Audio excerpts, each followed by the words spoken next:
The new homeowners are finding mold weeks, even months later. It is a problem Pete Georges of AdvantaClean of the Piedmont is seeing all of the time. He is here to answer questions that you have about mold in your place of residence. You can get those questions answered by texting those questions directly to 336-379-5775. Remember, this is text only, so please don't call, but please do text in your questions. All right, first and foremost, Pete, let's go over like some fast facts when it comes to mold. And when I looked at the fast facts on mold, I could not believe how fast mold actually grows. We're talking just hours.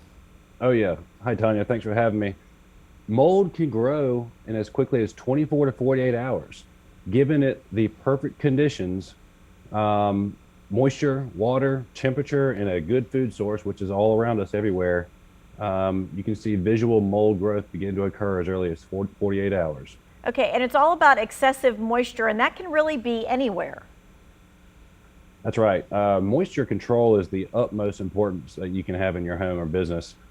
Being able to control the humidity or bulk water, meaning standing water in a crawl space or leaking pipes or bathtub overflow. Those are all opportunities for mold to grow if those items aren't cleaned up or dried quick enough. All right, so folks may have been looking down that list, but I kind of need to know, like, why can't bleach kill it? Because that's what we would all kill it with, is bleach. Bleach has some qualities that does help to kill mold, but it's at a very low level. Majority of bleach is at 90% or 80% water, and we know adding water to a mold situation will end up causing more harm than good. All right, and so there is like kind of a mixture we can use if we want to get rid of mold? Sure. At AdvantaClean, we always recommend an EPA-registered antimicrobial solution. For those that's not available to you, there are some home remedies. Hydrogen peroxide is a good product. Vinegar is a good homeopathic type product. Let's see.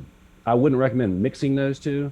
Do your research and make sure you understand what you're dealing with when you're trying to treat mold on your own. Okay, so either hydrogen peroxide or vinegar, but not the two together that way. Okay. Probably not. All right, so here's the thing too, mold, it can start making you feel bad. Not all the time, because we all kind of have mold in our house, right? Because we live with bathrooms, and bathrooms always have some kind of mold somewhere.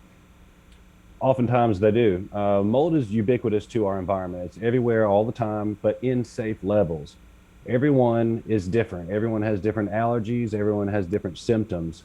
Older population and our younger population tend to be more susceptible to the effects of mold. Some of those effects could be simple scratchy throat, runny nose, allergy-like symptoms. Other ones can be more severe, respiratory issues, long-term effects to your immune system, and headaches and that sort of thing. So don't ignore those situations. If you realize that you're outside of your normal allergy season and you're still continuing to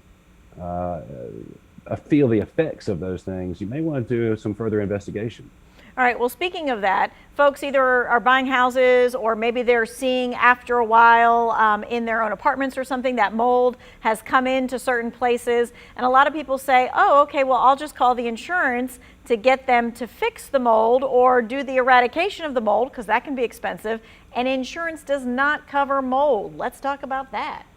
That's correct. It's a very common misconception that your homeowner's insurance will include any damage caused by mold, and oftentimes it explicitly says it does not cover that.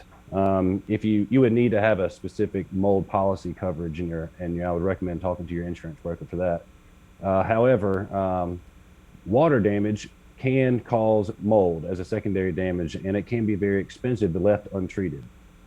All right, and we do have kind of a graphic that I wanted to make sure everybody saw so that they could see specifically that mold is not covered by insurance. And that is something that I think a lot of folks, it is a common misconception. And usually that's because mold means that something hasn't happened just right then and there. It means that something has been happening for quite some time.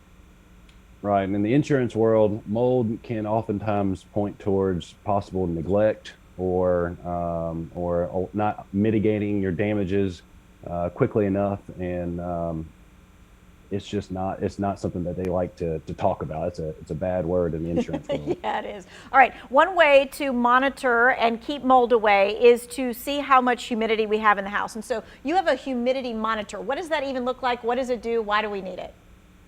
This is a very simple product you can find at your local hardware store. This is a humidistat, or a weather thermometer, as you would see it in the stores. This is measuring temperature and humidity at a real time in your home or in your crawl space. It's a wireless sensor.